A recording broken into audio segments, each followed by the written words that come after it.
Bonjour à tous. Bonjour. Moi c'est Philippe. Moi c'est Marie.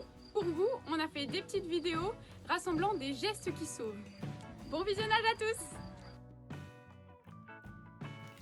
Dans cette partie, on va voir ce qu'est un malaise avec perte de connaissance. Une personne qui a perdu connaissance ne répond à aucune sollicitation verbale ou physique, mais elle respire.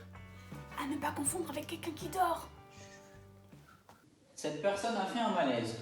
On va tout d'abord vérifier son état de conscience. Tu m'entends Marie, tu m'entends? Serre-moi la main très fort. Aucune réaction. On va donc vérifier la libération des voies aériennes. On peut replacer la victime si il n'y a pas eu de membre fracturé lors de la chute.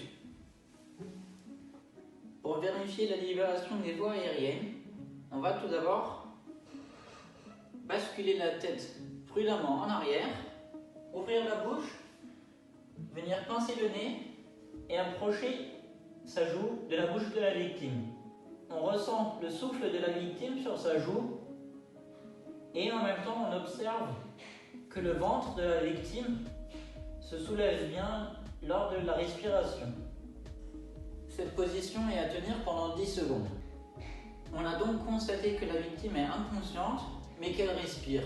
On va alors appeler les secours et en attendant leur arrivée, on va mettre la victime en position latérale de sécurité. PLS. On va d'abord enlever les lunettes et les mettre en sécurité. Dans ce cas, je vais placer la victime sur son côté droit.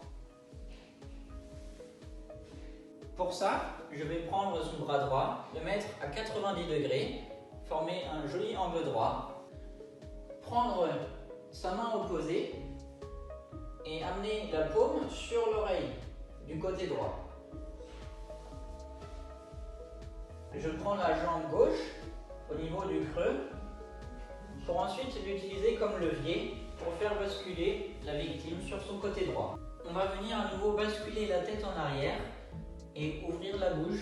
Une dernière chose pour mettre la victime en position latérale de sécurité, c'est de mettre la jambe à 90 degrés. La dernière chose à faire, c'est de vérifier à nouveau que la victime respire. Là encore, on va vérifier une dizaine de secondes la libération des voies aériennes. Jusqu'à l'arrivée des secours, on va effectuer cette vérification à plusieurs reprises et pour éviter que la victime attrape froid, on peut la couvrir avec un plaid ou un vêtement. Abordons maintenant deux cas spécifiques. Premièrement, si la victime qui a fait un malaise a une jambe fracturée ou cassée, il faut impérativement la mettre en PLS sur le côté indemne. Pour le deuxième cas, il s'agit des femmes enceintes. La vena cava n'a pas le droit d'être comprimée et elle circule sur le côté droit du ventre. C'est pour ça qu'une femme enceinte, on la longe toujours du côté gauche. Retenons que les femmes enceintes sont toujours maladroites. J'espère que ça vous a plu. Et n'hésitez pas à partager cette vidéo avec votre entourage. Merci à vous.